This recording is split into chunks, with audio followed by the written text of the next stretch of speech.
সম্পর্কে আল্লাহ পাকের কাছে যখন জিজ্ঞেস করা হয়েছিল, ইয়াসআলুনাকা আনির রূহ কুলির রূহু মিন আমরি রাব্বি, নবী সাল্লাল্লাহু আলাইহি ওয়াসাল্লামের কাছে মানুষ জিজ্ঞেস করেছিল রূহ কি জিনিস। আল্লাহ পাক নবীকে বলেন, আপনার কাছে মানুষ জিজ্ঞেস করে ইয়াসআলুনাকা আনির রূহ, রূহ সম্পর্কে আপনি বলে দিন কুলির রূহু মিন আমরি রাব্বি, রূহ হলো আমি আল্লাহর একটি আদেশ মাত্র, আর কিছু না। রূহ হলো আল্লাহ পাকের একটি আদেশ মাত্র। সেই আদেশটা আল্লাহ পাক আপনি আমার কলবের মধ্যে দিয়ে রেখেছেন, আত্মায় দিয়ে রেখেছেন, হার্টে দিয়ে রেখেছেন। হার্ট বন্ধ তো মানুষ আর বাঁচবে না, শেষ। অর্থাৎ এই হার্ট থেকে আল্লাহ পাক তার আদেশ উঠিয়ে নেয় যে হার্ট যে পাঞ্চ করে লড়ে, পাম্প করে, আল্লাহ নিষেধ করে আর পাম্প করো না, এবার চলে আসো। তখন আল্লাহ পাক আজরাইল আলাইহিস সালামের মাধ্যমে রূহকে উঠিয়ে নেয়, তার হুকুমটাকে উঠিয়ে নেয়। এতেই মানুষ আর দুনিয়ায় মানুষ থাকে না, লাশ হয়ে যায়। এই হার্টকে শক্তিশালী করার জন্যে, এই রূহকে শক্তিশালী করার জন্যে, আত্মাকে শক্তিশালী করার জন্যে আল্লাহ পাকের স্মরণ, আল্লাহ পাকের প্রশংসা, আল্লাহ পাকের নাম জপা, আল্লাহ পাকের বিভিন্ন সিফাতি নাম নিয়ে আল্লাহকে ডাকা। এই ডাকলে জবান তরতাজা হয়, সতেজ হয়, সজীবতা ফিরে আসে রুহে, আত্মা, জানে, প্রাণে। আর এতে করেই হার্ট শক্তিশালী হয়। সে হার্টের রোগ অসংখ্য অগণিত। হার্ট যখন রোগাক্রান্ত হয়ে যায় তখন এই মানুষের জীবন এমন অবস্থা হয় যে আমরা স্বাভাবিক বুঝি যে সে বাঁচে কিনা সন্দেহ। যদিও এখন সেই হার্টে অস্ত্রোপচার সহজ হয়েছে, এগুলি আল্লাহ পাক করেছেন, মানুষের ব্রেইনে দিয়েছেন, ঢুকিয়ে দিয়েছেন। এই হার্টকে সচল করার জন্যে, সচল মানে কি আল্লাহ পাক অচল করে দিচ্ছেন, এটাকে সচল আল্লাহ পাক চাইতেছেন নিয়ে যাইতে, আর এটাকে আটকায় রাখা অসম্ভব। এটা যারা হার্ট নিয়ে গবেষণা করে তারা বিষয়গুলো ভালো রকম বুঝে যে আমাদের ক্যাপাসিটির বাহিরে, আমাদের কোনো ক্ষমতা নাই এগুলোকে সতেজ রাখার, এগুলোকে জিন্দা রাখার, কোনো অবস্থাতেও সম্ভব না। তো যাক, আল্লাহ রাব্বুল আলামিনের প্রশংসা। আল্লাহ পাক আপনি আমাকে তার প্রশংসা করার মন দিয়েছেন, আলহামদুলিল্লাহ, আলহামদুলিল্লাহ, লাখো কোটি শুকর সেই আল্লাহর, যে আল্লাহ আপনি আমাকে তার প্রশংসা করার সুযোগ করে দিয়েছেন। শুকরিয়া, আলহামদুলিল্লাহ, আলহামদুলিল্লাহ। বলে আলহামদুলিল্লাহ কতবার বলবে মানুষ? মানুষ যখন নাকি একবার আলহামদুলিল্লাহ বলতে পারে, এই আলহামদুলিল্লাহ বলতে পারার নিয়ামত, এই নিয়ামতের শুকরিয়া তান আরেকবার আলহামদুলিল্লাহ বলা প্রয়োজন। আমি বলেছিলাম এক আল্লাহর ওলির কথা।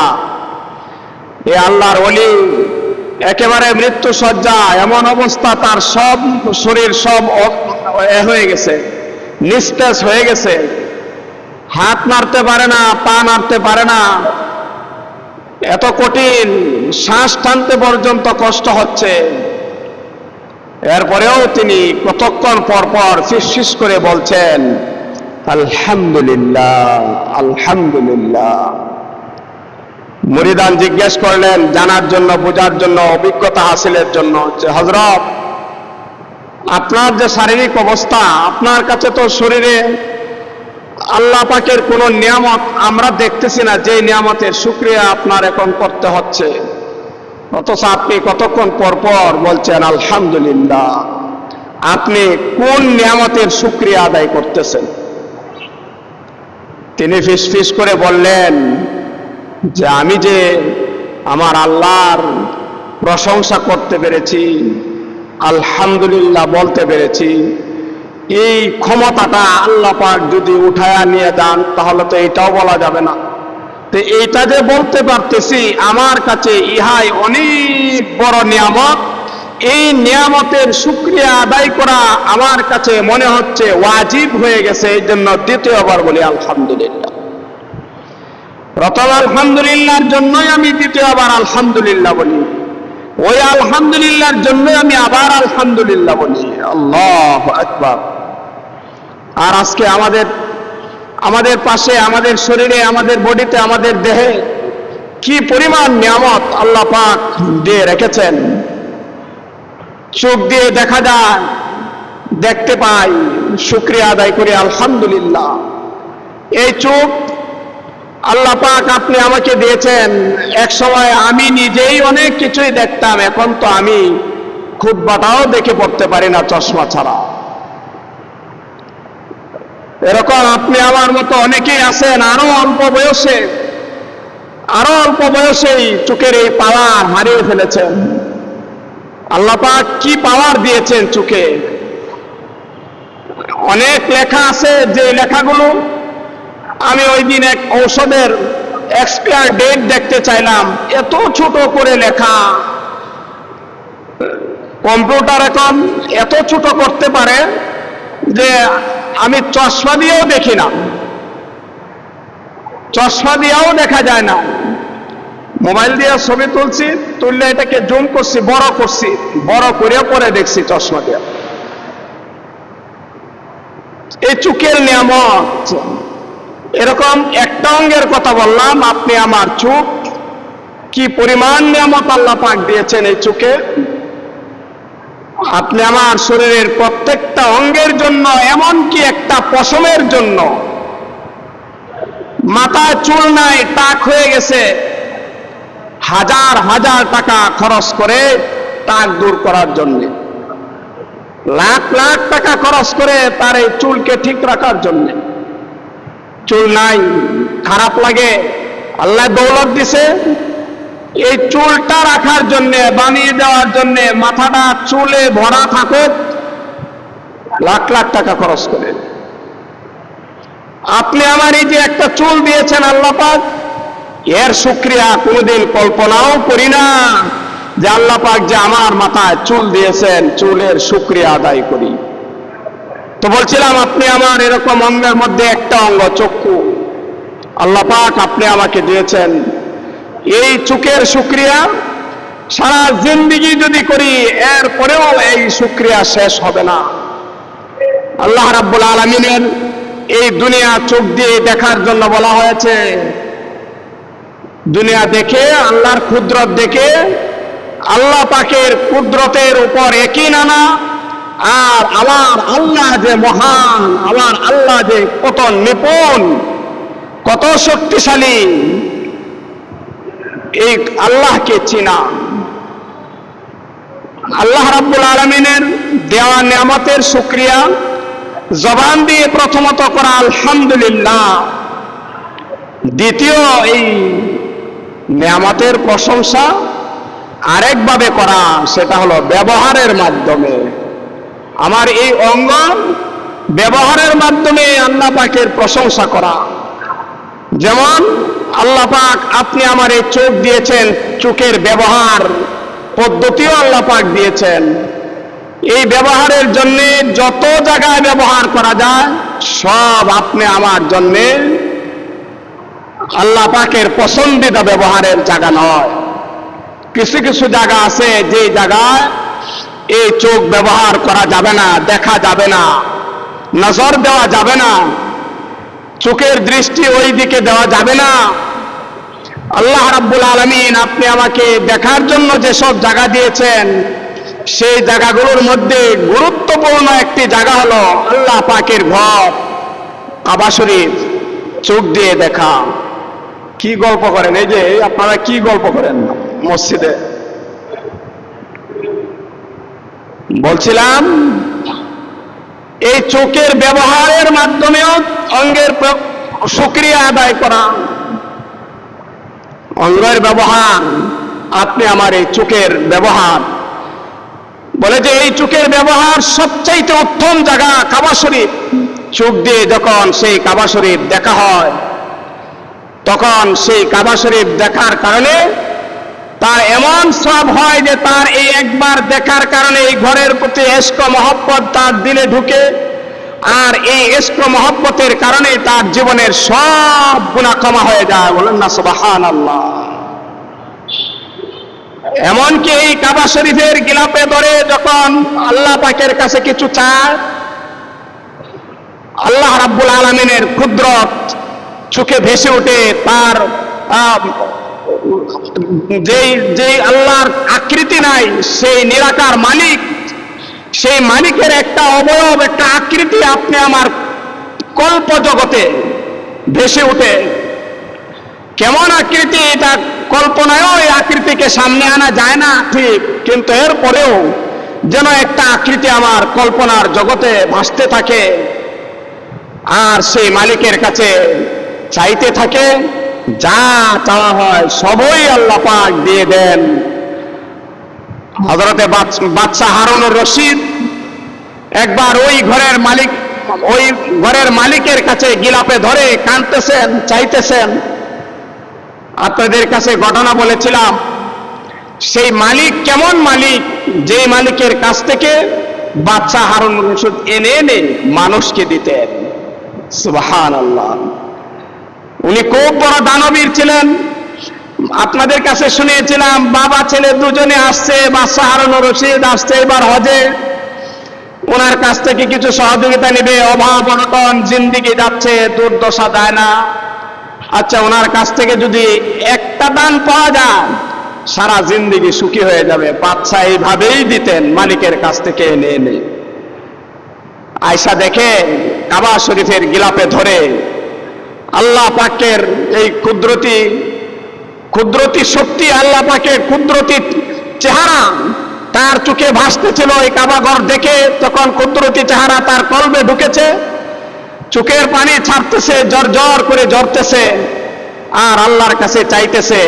ছেলে বলে, বাবা চলেন যাইয়া, ওনার কাছে কি চাইবো, ওনারই তো দেখা যায় অভাবের শেষ নাই, দেখতেছেন কিভাবে চাইতেছে, ওনার কাছে চায় লাভ কি, চলেন যাইয়া।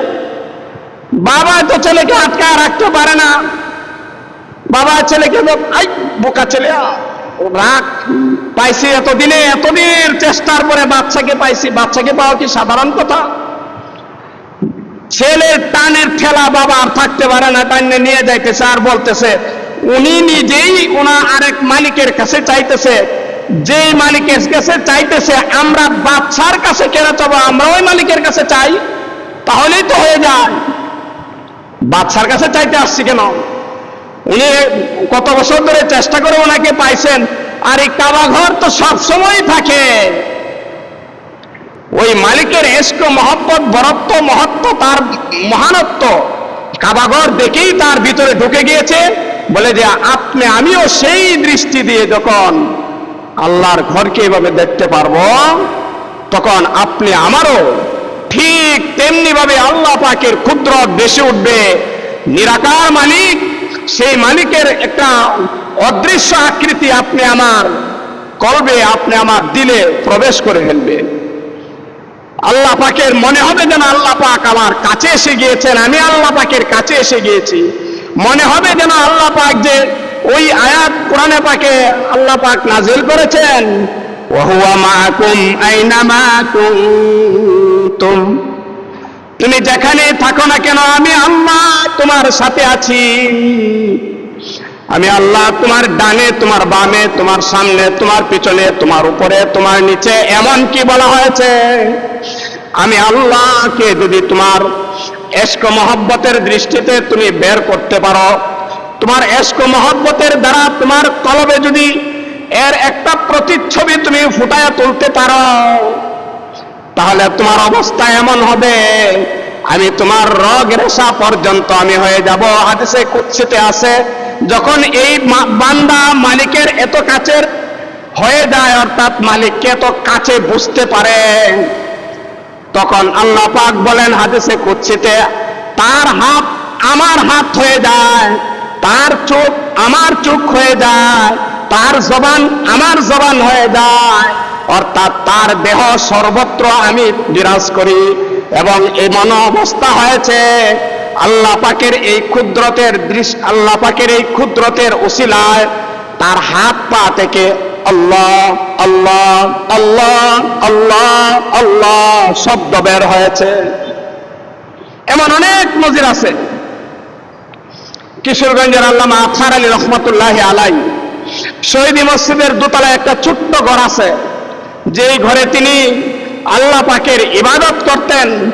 রাসূল পাক সাল্লাল্লাহু আলাইহি ওয়াসাল্লাম আল্লাহ পাককে পাওয়ার জন্য স্থান কাল পাত্রের যেমন প্রয়োজনীয়তা আছে, সেই প্রয়োজনীয়তা অনুভব করে রাসূল পাক সাল্লাল্লাহু আলাইহি ওয়াসাল্লাম হেরা গুহায় গিয়ে ধ্যান করতেন, কলবের সাথে আল্লাহ পাকের ইশক মহব্বত তৈরি করতেন।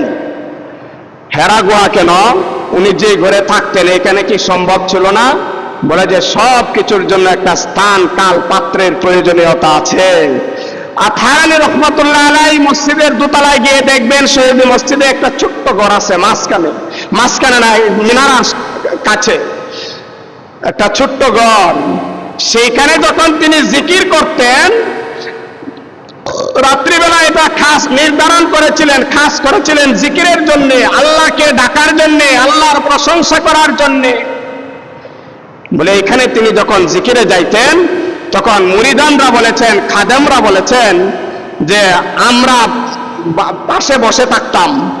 যেভাবে রাসূল পাক সাল্লাল্লাহু আলাইহি ওয়াসাল্লাম যখন নাকি মদিনা শরীফের মসজিদে নববীর ওনার হুজরায় থাকতেন, অপেক্ষা করতেন সাহাবায়ে কেরাম সামনে দিয়ে, আল্লাহ ওয়ালাদের খানকাহি নিজামে এভাবে মুরিদানরা রাত দিন 24 ঘন্টা পরে থাকে, শুধু আল্লাহ পাকের ইশক মহব্বত নিজের দিলে ঢুকানোর জন্য। আল্লাহ পাকের এই ক্ষুদ্রটি অবয়ব যা দেখা যায় না, নিরাকার আল্লাহ পাকের একটা ক্ষুদ্রটি আকৃতি কলবে প্রবেশ করানোর জন্য। তো মুরিদানরা এইভাবে বসে আছেন, খাদেমরা বসে আছেন, একজন না দুজন না, বেশ কয়েকজন। আলহামদুলিল্লাহ এই খাদেমদেরকে আমি পেয়েছি। এখন এই খাদেমদের একজনও নাই, সবাই চলে গেছে। শহীদি মসজিদের মুয়াজ্জিন তালে মিয়া, শহীদি মসজিদের তখনকার খাদেম হাজী মফিজউদ্দিন, আরেকজন ছিলেন কি বলেন আব্দুর রহমান মরহুম রহমতুল্লাহ আলাই, ওনারা সবাই প্রায় চলে গেছেন। ওনাদের কাছ থেকে শুনেছি যে আমরা বাহির থেকে আওয়াজ পেয়েছি, জবান একটা, এক জবান দিয়ে একটা আল্লাহ শব্দ আসতো, অথচ আমরা শব্দ পেয়েছি অনেক, একসাথে মনে হয় যেন 5-7টা শব্দ আল্লাহ আল্লাহ 5-6 জন 7 জনের জন্য জিকির করতেছে। আমরা অনুভব করেছি যে তার হাত থেকে আল্লাহ শব্দ বের হইতেছে, তার পা থেকে আল্লাহ শব্দ বের হইতেছে, তার জবান থেকে আল্লাহ শব্দ বের হইতেছে, মানে সর্বাঙ্গ। এক কথা আল্লাহ পাক যে ওই আয়াত বলেছেন যে ওহুয়া মাকুম আইনামা কুনতুম, আল্লাহ পাক আপনি আমি যেখানেই থাকি না কেন আল্লাহ পাক সেখানেই আপনি আমার সাথে আছে। এই জন্য আল্লাহ পাক কোরআনে পাকে আরেক জায়গায় বলেন, তোমরা আমাকে চাও না, আমার নাফরমানি করো, আমার ইবাদত করবো না, আমাকে আমার গোলামি করবে না, আমার থেকে দূরে যাবে। ফাইনা তাযহাবুন, যাবে কোথায় দেখি, যাও এই আসমান থেকে, আসমানের নিচে থেকে জমির উপর সাইরে যাও দেখি, কোথাও যাইতে পারবে? আল্লাহ পাক বলেন কোথাও যাইতে পারবে না, যাওয়ার তো জায়গা নাই। তো যাক, আল্লাহ পাক আপনি আমার সাথে সর্বক্ষণ আছেন। বলে সাথে কোথায় আছেন? ডাইনে না বামে না পিছনে না আমার ভিতরে? কোন জায়গায়? বলে এটা আর কোনো জায়গা নাই। আল্লাহ পাক যে আমার সাথে আছেন, এই অনুভূতি অন্তরে ঢুকানোর জন্য আপনি আমার এইভাবে জিন্দেগি যাপন করে পাওয়া সম্ভব না। এই জন্য আল্লাহ পাক বলেন, তোমরা আল্লাহ পাককে যদি পাইতে চাও, আল্লাহ পাকের প্রশংসা তোমার মুখ দিয়ে বের করে, তোমার চক্ষু দিয়ে আল্লাহর ঘর দেখে, আল্লাহ পাকের ইশক মহব্বত তোমার ভিতরে ঢুকিয়ে যদি তুমি এই অনুভূতি আনতে চাও, তাহলে তুমি করো কি? ইয়া আইয়ুহাল্লাযীনা আমানুত্তাকুল্লাহা ওয়া কুনু মা'আস সাদিকিন, আল্লাহ ওয়ালাদের সান্নিধ্য গ্রহণ করো। আল্লাহ ওয়ালাদের সান্নিধ্য গ্রহণ করাটা এটা শুধু কোনো জবানের কথা নয়, আল্লাহ পাকের সরাসরি কথা। যাক, বলতেছিলাম যে কথাটা, যে আল্লাহ পাকের এই প্রশংসা, উনি যে মহান, এই প্রশংসার দুই ধরনের প্রশংসা হতে পারে। এক হলো আপনি আমার জবান দিয়ে, দুই নাম্বার হলো কর্মের মাধ্যমে, কাজের মাধ্যমে দেখানো যে আমি তোমার প্রশংসা করতেছি। কাজে হয় কাজী, বলা হয় এই কথা, কাজে হলো কাজী, অর্থাৎ তোমার যেমন কর্ম, তোমার এই কর্ম অনুযায়ী তোমার ফল। তোমার প্রশংসা করতে চাচ্ছ, কর্ম দিয়ে দেখাও যে আমি আল্লাহ তোমার প্রশংসা করতেছি, আল্লাহ আমি তোমার প্রশংসা করতেছি। এই নিয়ামতের মধ্যে সবচাইতে বড় হাতিয়ার চক্ষু। এই চোখের ব্যবহারের মাধ্যমে দেখাইতে হবে আল্লাহ আমি তোমার প্রশংসা করতেছি। সেই চোখ দিয়ে আমি দেখার প্রশ্নে আসছিলাম, সবচাইতে গুরুত্বপূর্ণ দেখার জায়গা আল্লাহর ঘর। আজকে হাজী সাবরা হজ শেষ করেছেন, কাবা ঘর দেখতেছেন, বারবার দেখতেছেন। আপনি আমার দিলে আগুন জ্বলতেছে, আগুন তো এখনো নিবে নাই। আল্লাহ তোমার ঘর কবে দেখব, কিভাবে দেখব? তোমার ঘর দেখা ছাড়া আমার এই অন্তরে শান্তি পাচ্ছি না। সেই আক্ষেপ শুধু বানোয়াটির মাধ্যমে নয়, অভিনয়ের মাধ্যমে নয়, প্রকৃতপক্ষে অন্তরে ঢুকাই। প্রকৃতপক্ষে এই আক্ষেপ, এই আফসোস দিলে যদি ঢুকাতে পারি, তাহলে সেই দিলে অশান্তির শেষ থাকবে না। আর সেই অশান্তির চিতা, একটু শান্তির একটু চিতা পাওয়া যাইতে পারে যখন নাকি ধ্যানে মগ্ন হয়ে নীরবে নিস্তব্ধতায় ওই হেরা পর্বতের মতো একেবারে নীরব জায়গায় গিয়ে আল্লাহকে ডাকতে থাকা, আল্লাহ আল্লাহ আল্লাহ, আলহামদুলিল্লাহ আলহামদুলিল্লাহ আলহামদুলিল্লাহ। আমরা এই অঙ্গ প্রত্যঙ্গের অপব্যবহার করে থাকি। সময় শেষ হয়ে গেছে, ওই দিকে আর আজকে যাওয়ার সুযোগ নাই। এই অঙ্গ প্রত্যঙ্গের অপব্যবহার করার মানে হলো, আলোচনা করবো ইনশাআল্লাহ আরেকদিন। এই অপব্যবহারের মানে হলো আমি আল্লাহ তোমার প্রশংসা করতেছি না, আল্লাহ আমি তোমার প্রশংসা করতে চাচ্ছি না। আল্লাহ পাক আপনি আমার সেই অঙ্গ দিয়ে যেন দুই ভাবের প্রশংসা দুটাই হয়, একটা হলো জবান দিয়ে, আরেকটা হলো কর্মের মাধ্যমে। আমার এই সবচাইতে কর্মের মাধ্যমে পাওয়ারফুল একটা অঙ্গ চক্ষু, ইহা যেন আপনি আমি সঠিক ব্যবহারের মাধ্যমে দেখাইতে পারি আল্লাহকে, আল্লাহ তোমার এই নিয়ামতের প্রশংসা করতেছি, শুকরিয়া আদায় করতেছি। আল্লাহ পাক তৌফিক দান করুন। আলহামদুলিল্লাহ আলহামদুলিল্লাহ। আমরা প্রতি সপ্তাহে মসজিদের জন্য কিছু সহযোগিতা চেয়ে থাকি, আপনারা দিয়ে থাকেন। আল্লাহ আজকে কে আনছেন? অল্প সময়, মাত্র 2 মিনিট মনে হয় আছে। কেউ আসি, একটু অল্প সময়ের মধ্যে দিয়ে দিন। আলহামদুলিল্লাহ ভাই 400 টাকা দান করছেন। আল্লাহ বাইরে দান কি তারা ভাইয়ের মেয়ের জামাই মেডিকেলে দোয়া চাইছেন, 100 টাকা দান করছেন। আল্লাহ পাক বাইরে দানকে কবুল করুন, নেক মকসদ পুরা করুন, সুস্থতা দান করুন বলে আমিন। কুগন ভাইয়ের আব্বা মারা গেছে, মাগফিরাতের জন্য 500 টাকা দান করছে। ওনার ছেলে 500 টাকা দান করছে। আল্লাহ পাক দানকে কবুল করুন, মাগফিরাত নসিব করুন বলে আমিন। একজন প্রবাসী 1000 টাকা পাঠাইছেন। আল্লাহ পাক এই প্রবাসী ভাইয়ের দানকে কবুল করুন। প্রবাস জীবনে আল্লাহ পাক তার রহমতকে সাথী বানিয়ে দিন। অন্যায় থেকে বেঁচে থেকে হালাল উপার্জনের তৌফিক দান করুন, যাবতীয় মুসিবত থেকে হেফাজত করুন বলে আমিন। আরেক ভাই 100 টাকা দান করছেন। ভাইয়ের দানকে আল্লাহ পাক কবুল করুন, নেক মকসদ পুরা করুন, স্বজনদের মাফ করুন বলে আমিন। আছে আরো কেউ ভাই? সময়